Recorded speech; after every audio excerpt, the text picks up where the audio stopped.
Hello student, स्वागत है एक बार फिर से आपके ही अपने यूट्यूब चैनल एमपी टीच पर। तो दोस्तों आज हम देखने वाले हैं नई कविता के बारे में, जो कि प्रयोगवाद के बाद का जो दौर आता है उसे नई कविता कहते हैं। और इससे पहले की वीडियो में मैंने प्रयोगवाद के बारे में बता दिया है, क्योंकि पहले की जो वीडियो है आपने नहीं देखी है तो जल्दी से जाइए चैनल पर और देखिए, क्योंकि उसमें संपूर्ण प्रयोगवाद के बारे में मैंने बताया है। प्रयोगवाद क्या है, प्रयोगवाद की विशेषताएं और कवियों की रचनाएं, तो उन सभी के बारे में मैंने उस वीडियो में बता दिया, तो आप जाइए उस वीडियो को भी देखिए। इसके बाद हम देखेंगे नई कविता। प्रयोगवाद का अगला दौर जो नवीन रूप से उभर कर सामने आया उसे नई कविता का योग कहते हैं। नई कविता की विषय वस्तु मात्र चमत्कार ना होकर एक भोगा हुआ जीवन यथार्थ है। मतलब एक चमत्कार ना होकर जो सजीव भोगा हुआ जीवन यथार्थ है। नई कविता परिस्थितियों की उपज है। नई कविता क्षेत्रीय अर्थात स्थानीय परिवेश में विकसित है। मतलब स्थानीय और क्षेत्रीय दोनों में विकसित है। तो ये है नई कविता। बहुत ही सिंपल भाषा में आपको बताने वाला हूँ। और आपने चैनल को सब्सक्राइब नहीं किया है दोस्तों, जल्दी से कीजिए चैनल को सब्सक्राइब और बेल आइकन को ऑल पर सेलेक्ट कीजिए, क्योंकि बहुत ही शानदार वीडियो आपके लिए देखने को मिलेंगे इस चैनल के माध्यम से। बहुत ही इंपॉर्टेंट क्वेश्चन आपको देखने मिलने वाले हैं, तो आप जल्दी से चैनल को कीजिए सब्सक्राइब और बेल आइकन को प्रेस कीजिए। इसके बाद में हम देखते हैं इनकी विशेषताएँ। तो क्या देखेंगे दोस्तों, विशेषताएँ। तो नई कविता की हम विशेषताएं देखने वाले हैं। नई कविता के बारे में मैंने बता दिया, बहुत ही सिंपल भाषा में आपको बताने वाला हूं। इसके बाद में हमारा पहला पॉइंट जो होता है लघु मानववाद की प्रतिराग मानव जीवन को महत्वपूर्ण मानकर उसे अर्थपूर्ण दृष्टि प्रदान की गई तथा उसे कविता का विषय बनाया गया। प्रतिराग, लघु मानववाद की प्रतिराग मानव, तो इस हमारा पहला पॉइंट हो जाता है। इसके बाद में जो हमारा दूसरा पॉइंट होता है व्यंग प्रधान रचनाएं। तो इसमें क्या था, व्यंग प्रधान रचनाएं। इस काव्य के कवियों ने व्यक्ति के जीवन की विसंगतियां, विकृतियां एवं अनैतिकवादी मानवताओं पर व्यंग रचनाएं की गई हैं। तो क्या है, व्यंग के माध्यम से इन्होंने जीवन की विसंगतियों को बताया है, तो व्यंग के माध्यम से, क्योंकि नई कविता के जो कवि थे वो व्यंग प्रधान थे, ऐसे हम समझ सकते हैं। बहुत ही सिंपल भाषा में आपको बता रहा हूँ, क्योंकि बहुत ही सिंपल भाषा है। आप एक दो बार अच्छे से पढ़ोगे तो आपको जल्दी से याद हो जाएगा, और पॉइंट आपको इसी तरीके से लिखना है। इसके बाद में जो हमारा आता है बिंब। बिंब यानी क्या होता है, बिंब यानी हमारी प्रतिछाया होती है बिंब। तो बिंब में हो जाएगा दोस्तों, प्रयोगवादी कवियों ने नूतन बिंबों की खोज की है। नवीन, नूतन यानी नवीन की खोज की है।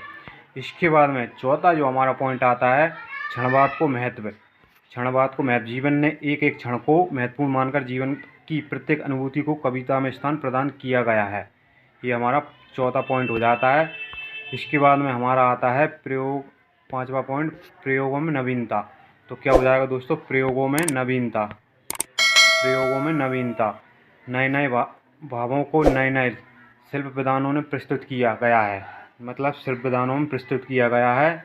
प्रयोगों में नवीनता मतलब जो भी प्रयोग हुए थे वो नवीन प्रयोग हुए थे, इसलिए इसको कहते हैं प्रयोगों में नवीनता। ये हमारे 5 पॉइंट यहाँ से कंप्लीट हो जाते हैं। आप चाहो तो यहाँ से स्क्रीनशॉट निकाल सकते हैं इसका, क्योंकि बहुत ही सिंपल भाषा और बहुत ही इंपॉर्टेंट क्वेश्चन हो जाता है एग्जाम की दृष्टि से। इसके बाद हम देखेंगे कि प्रमुख कवि रचनाएँ। तो इसके बाद नई कविता के प्रमुख कवि और रचनाओं के बारे में हम देखने वाले हैं। देखने से पहले आपसे फिर कहूँगा कि चैनल को जल्दी से कीजिए सब्सक्राइब और बेल आइकन को ऑल पर सेलेक्ट कीजिए, क्योंकि उसमें आपका ही प्रॉफिट होने वाला है। तो दोस्तों इसके बाद हम देखते हैं प्रमुख कवि रचनाएँ। तो इसमें हमारा हो जाएगा भवानी प्रसाद मिश्र। तो इसकी रचनाएँ सन्नाटा, गीत फरोश, चकते और दुख, चकित हैं दुख।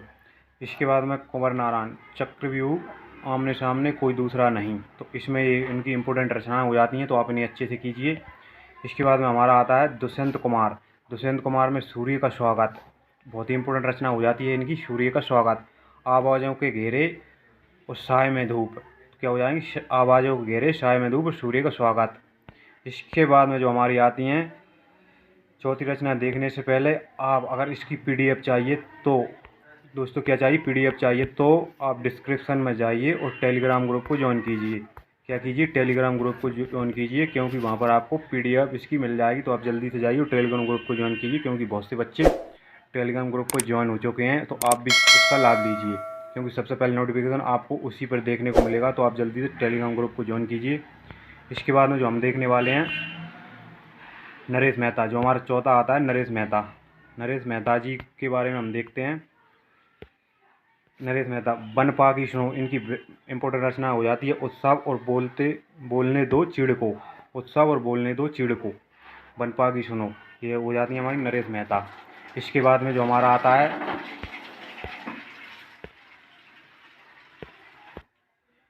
तो दोस्तों इसके बाद हमारा आता है श्रीकांत वर्मा। तो श्रीकांत वर्मा के बारे में हम देखेंगे यहाँ पे।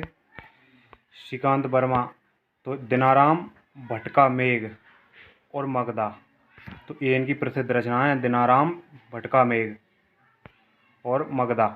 तो दोस्तों ये थे नई कविता के कवि, जो भी इम्पोर्टेंट कवि थे मैंने इसमें बताया है। तो आप इन्हें अच्छे से कीजिए, और आपने चैनल को सब्सक्राइब नहीं किया है तो जल्दी से चैनल को कीजिए सब्सक्राइब, और बेल आइकन को ऑल पर सेलेक्ट कीजिए, क्योंकि बहुत ही इम्पोर्टेंट वीडियो आपको इस चैनल के माध्यम से देखने को मिलेंगी। तो आप चाहो तो यहाँ से स्क्रीनशॉट इन सभी का निकाल सकते हैं।